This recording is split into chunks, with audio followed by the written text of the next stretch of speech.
श्री कृष्ण गोविंद हरे मुरारे, हे नाथ नारायण वासुदेव. श्री कृष्ण गोविंद हरे मुरारे, हे नाथ नारायण वासुदेव. हे नाथ नारायण वासुदेव, हे नाथ नारायण वासुदेव, हे नाथ नारायण वासुदेव. श्री कृष्ण गोविंद हरी मुरारे, हे नाथ नारायण वासुदेव. अधिक मास महात्म्य अध्याय 8 संक्षिप्त.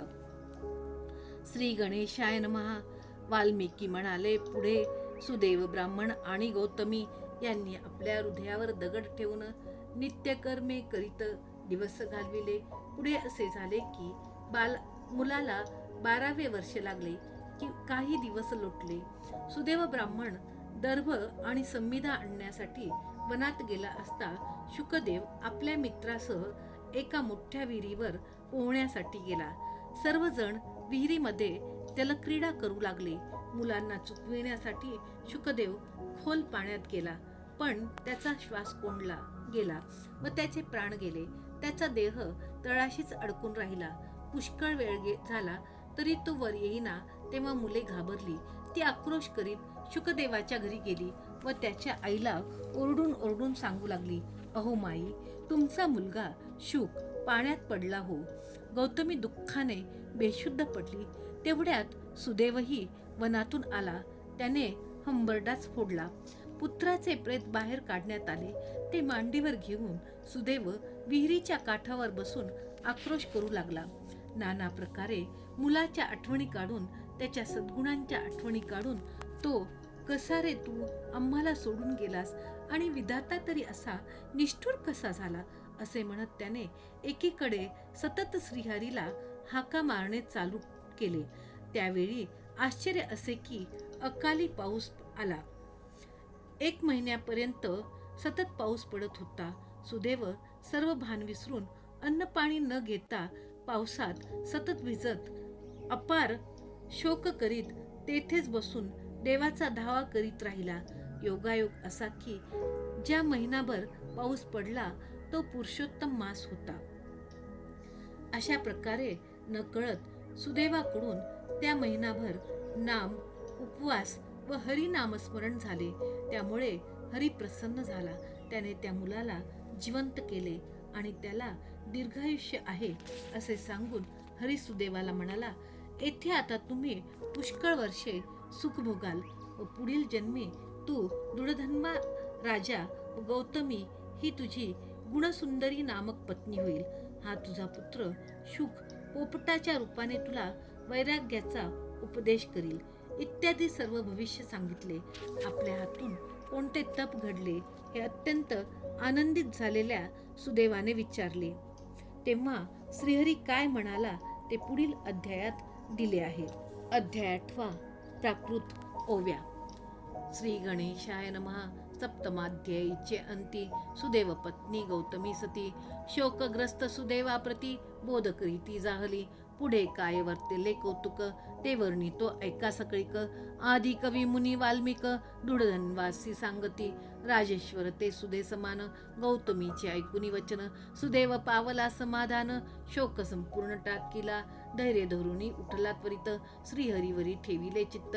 अवश्य भावी ते समस्त, तैसेची खचित होईल पै. होणारे ते न चुके काही, ऐसा निश्चय केला हृदयी. मग पूर्ववत काय सर्वही, सदार करू जाहला. ऐसे लोटता काही दिन, एकदा तो सुदेव ब्राह्मण समित पुष्याद्या हरणा लागून वनासी जाता जाहला. तेच दिनी तयाचा नंदन, जलक्रीडार्थ गेला आपण. सवे घेतले वयस्य गण, पापिके माझी प्रवेशला. ग्रीष्मकाळीचा उष्माती, परमानंदे क्रीडा करीती. परस्परांच्या अंगावरती जळ उडवीती एकसरे. एकमेकांचे हस्त धुरणी, मज्जन करीती तये जीवनी. मत्स्य मगरा परी पोहणी, पतिक्षणी घालीत.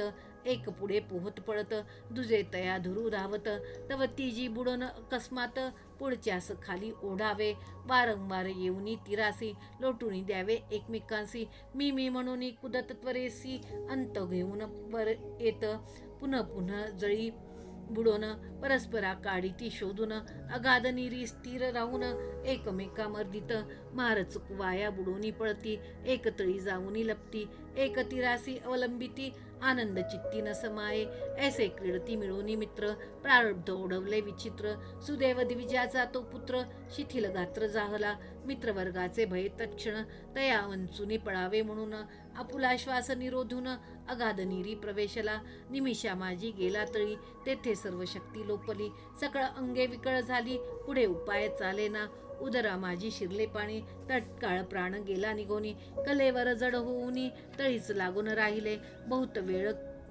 झाला तरी शुकदेव आला नाही वरी, ऐसे पाहुनी ते अवसरी, पयस्य अंतरी घाबरले, आणि महाशब्दे आक्रोशत, धावत आले गौतमी प्रत, म्हणती गे माये तव सुत, वापिका जळात बुडाला, ती वज्रायसी कठोरवाणी, कर्णा माझी पडताक्षणी, हा पुत्रा म्हणून ब्राह्मणी, निश्चेष्ट पडली धरणीस, तितक्यातची सुदेव ब्राह्मण, स्वाश्रमा आला वनातून, पुत्राचे ऐकोनिया मरणोन्मुख झाला, विच्छिन्न मूलद्रुमापरी, अवचित पडला भूमीवरी, पुनश्च मूर्छा सावरुनी, सत्वरी दंपती उठली उभयंता, पुत्रा हाक फोडित, धावत गेली वापिके प्रत, तव पुत्राचे फुगुनी प्रेत, तरंगतवर आले, तयासी लाग वेगे काढुनी, आलिंगिले घट्ट धरोनी, नंतर स्वांकावरी घेऊनी, मुख चुंबित पुन्हा हस्ते कुरवाळीत वदन, वारंवार पाहती न्याहाळून, रडता कंठ दाटून,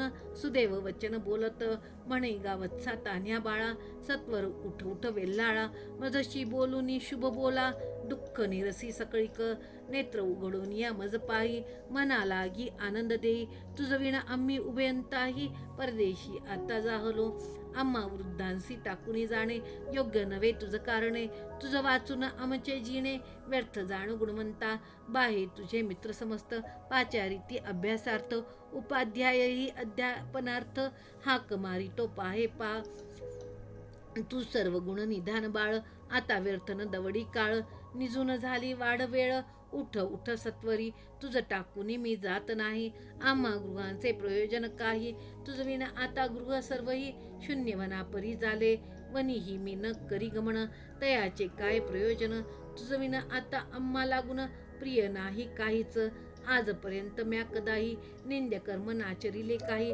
ब्रह्महत्या महापापही केले नसे साचार, ऐसे असता माझा नंदन, आज कहा पावला निधन, कोणत्या कर्म विपाकाचे दुःख दारुण पातले, अहो विधात्या हे काय केले, मृतपुत्र धन कोठे गेले, याने तुझला मोठे चांगले, फळ मिळाले काय सांग, अरे मी वृद्ध अतिदीन, माझा एकुलता एकची नयन, तोही त्वाबळेची आकर्षुन, नाहीसा केला निर्दया, आम्ही दंपती अतिनिर्धन, अमुचा बाळ तोची एकधन, तया हरिता तुझ लागून, लज्जा कैसी वाटेना, तू सर्वत्र असोनी सदय, मजवर का झालासी निर्दय, विपरीत माझे भागध्येय, म्हणून ऐसा वर्तसी की, आता माझे बाळा लागून, शोधित हिंडू कोठे म्हणून, तान्या तुझे चारुलोचन, वदन कोठे दिसले रे, पर्जन्यापासून जळ मिळते, भूमी प्रसवते धान्याते, पर्वत नाना रत्न जातीते, सागरी मोते सापडती, परिमृत पुत्र मिळेल जेथ, ऐसे स्थान नाहीच दिसत, पुत्रावाणी दुर्लभ वस्त, ब्रह्मांडी नसे काहीही, ज्याचे शरीर अलिंगुन, रद्गत ताप जाईल पूर्ण, तये माझे बाळाचे वदन, मजला कोठे दिसेल, बावत्सा तान्या दया करी, एक वार काही बोल सत्वरी, ही तव माता कुररी परी, अति विलाप करीत असे, येसी पाहुनी वेल्हाळा, दया येईना कैसी तुझला, न कथिता माता पित्याला, कधीही कोठे न गेलासी, आजी तू आम्हा पुसल्या विण, कोठे केलेसी दीर्घ प्रयाण, आता मधुर वेदाध्ययन, श्रवण करू कोणाचे, वत्सा मी निष्ठुर दारुण, तुझ लागी स्मरत असून, माझे हृदय कठीण म्हणून, फुटून प्राण जाईना, धन्य तो दशरथ राव, वनासी जाता श्रीधर राव, जेणे आपुले त्यागुनी वैभव, प्राणही तत्काळ सोडिला, तयाचे किती धन्यपण धिक्कार असं मज लागून प्रत्यक्ष पाहुनी सुताचे मरण जो मी अद्यापी वाचलो मी दुर्भागी हीन केवळ मज भजितो शोकानळ आता किती करू तळमळ सर्वांग विकळ झाले हे देवदेवा नाथनाथा दीनानुकंपिन रमाकांता वैकुंठेशा तुझ विना आता नाहीच त्राता कोणीही तरी धाव गा श्रीहरी मज दीना ते रक्षित सत्वरी पुत्र शोकानळ अंतरी मज निर्धारी जळीत आहे मज समान ह्या त्रिभुवनी शट होणार नाहीच कोणी भगवत वाक्यात ते उल्लंघुनी पुत्री दुराशा धरिली म्या हे मी अनुचित केले पहिले अहु दृष्टी जे नसे दिले तदर्थ इच्छा करिता बळे कोणासी ते लाभेल एव मृती तो विप्रभूत विलाप करी पत्नी सहित तव नभा माझी अकस्मात अकाल जलद पातला झाकोळला चंड किरण गर्जना होय अति दारुण चपळा पडत कडकडून दिगंतरे गोंदाटली खर स्पर्श सुटला वात पर्वतेही तेने कापत महावृक्ष उन्मळोनी पडत जीव समस्त घाबरले 1 महिनापर्यंत जाण बलहाक वर्षला दारुण दरित्री मंडळ संपूर्ण जळ परिपूर्ण जाहले ऐसा पर्जन्य पडला सतत परी सुदैवासी नाही विदित पुत्र शोकानळे अत्यंत तापोनी भ्रमिष्ट जाहला दिवस उगवे मावळे केव्हा तेही नाही समजले तेव्हा शोक करिता करिता आघवा मास गेला निघोनिया पुन्हा पुन्हा ऐसे वदत खानपानही सोडिले समस्त विलाप करिता पर्जन्यात भिजत मास लोटला जो तो हरीचा प्रिय परम मास होता पुरुषोत्तम नेणूनही तयाचे उत्तम सेवन घडले साहजिक प्रभात काली अभ्रस्नान आणि नित्य घडले उपोषण तेने भगवान सुप्रसन्न होऊन प्रकट झाला नवनीरद श्याम शरीर पीतांबर द्विभुज मुरलीधर वनमाला भूषित सुंदर पुढे उभा राहिला तव ओसरला सर्व पर्जन्य विप्रे देखिला भगवान अंकीचे पुत्र प्रेत तत्क्षण मेदिनीवर वरी ठेविले आणि पत्नी सहित आनंदेसी दंडवत नमन केले तयासी श्रीहरीच शरण अम्मासी ऐसे मानसी चिंतित जोडून या उभय पाणी पुढे उभा राहिला जणी भगवान कैवल्य दानी तया लागुनी बोलत सुदेवा तू भाग्यवान आणि धन्य धन्य आहेसी जाण तव भाग्याचे कराया वर्णन त्रैलोकी कोण समर्थ वत्सा आता तुझ लागून भविष्य सांगतो करी श्रवण 12 सहस्त्र वर्षे पूर्ण हा तव पुत्र वाचेल इतपर तुझला सतत पुत्र सुख होईल खचित प्रसन्न होऊनी म्या सांप्रत तुझा हा सुत दिदला असे तव पुत्र सुख विलोकुन संस्पृह होतील देवादिजन हट प्राप्त पुत्रापासून सुख नवे हे खरेची परिस्वये वैनते याने हा सुत दिला तुझ कारणे म्हणून तू पुत्रवानपणे सर्व प्रसिद्ध होशील आणि मी होऊनी प्रसन्न सुचिर स्थापिला तवनंदन आता द्विजा हा तुझ लागून सदा सुखद होईल हा तव पुत्रासह सतत गार्हस्थ सुख भोगुनी घेत अंती स्वये ब्रह्मलोकाप्रत अनायासे पाऊनिया दिव्य सहस्त्र वर्षे तेथे भोगुनी तत्रस्थ भोगाते पुनश्च ह्या भूतळी निरुते मनुष्य जन्माते येशील दृढधन्वा नामे विख्यात जगती राजा होशील चक्रवर्ती बलवाहन धन संपत्ती अपार तेथे वाढेल इंद्रपदाहुनी अधिक ऐश्वर्य वाढेल सकळिक अयुत वर्षेपर्यंत सुरेख राज्य सुख भोगशील हीच गौतमी तव पत्नी तेथेही होईल तुझी राणी गुणसुंदरी नामे भुवनी महासती प्रसिद्ध राजनीती माझी निपुण ऐसे होतील 4 नंदन तैसेची एक कन्या रत्न सुशील सुंदर होईल सुरासुरासी दुर्लभती ऐसे भोग भोगुनी निरुती कृतकृत्य मी असे जगती ऐसे चित्ती मानिशील संसारीचे विषय दारुण तया माझी होऊनी निमग्न भवतारक हरीचे स्मरण तुझ नाहीसे होईल तेव्हा तुझा हा शुकदेव सुत किर होऊन या वनात वटवृक्षी बैसोनी यथार्थ बोध करील तुझ लागी. वैराग्योत्पादक श्लोक वारंवार म्हणेल एक, तो ऐकून तू शासन कर, होऊन गृहा जाशील, मग विषय सुखासी त्यागुण, चिंता नवी होशील निमग्न, तेव्हा ते वाल्मिक येऊन तुझ लागून बोधिल, तेने सर्व संदेह जाऊन आपल्या पत्नी सह तुझनी अच्युत कैवल्य पदा लागून जाशील जाणनीचे. ऐसे बोलत भगवान तव अग्निपरी दैदीप्यमान अवचित उठला विजनंदन, श्री हरिचरण वंदिले, तया पाहुनी माता पितरे आनंद पावली एकसरे, हर्षाश्रुडाळित प्रेम भय पुत्रा लागी आलिंगिती, सकळी देव आनंदले पुष्पवृष्टी बहुवर्षले, तव माता पित्यांची पाऊले शुकदेवे वंदिली, विजसुतासी विलोकुन गरुडही आनंदला दक्षिण, अतिचकित झाला ब्राह्मण, श्री हरिचरण वंदिले आणि जोडून या तद्वयासी सुदेव म्हणे गार्षिकेशी मम हृदयस्थ संशयासी दूर करी सत्वर 4 सहस्त्र वर्षे सतत विदुष्कर तपले भूत तै तू प्रत्यक्ष येऊन तेक निष्ठुर वचन कथिलेचे की वत्सा तुझ प्रारब्धी पाही पुत्र सुख नाही सकत आहे ते तव वाक्य सर्व काही अन्यथा कैसे झाले आणि हा माझा मुतनंद कैसा उठला जिवंत होऊन याचे असे काय कारण ते मला लागून सांग देवा. एवं सुदेवे श्रीहरिसी प्रश्निले बहु विनयसी ऐसे वाल्मिकी दृढंद्यासी कथन करिता झाला. इति श्री अधिक मास महात्म्य सार बृहन्नारदीय पद्माधर सज्जन श्रोते ऐकोत चक्र अष्टमाध्याय गौढा इति अष्टमोध्यायः. गोपाल कृष्ण भगवान की जय, विष्णु भगवान की जय, शुकदेव की जय, गरुड़ भगवान की जय.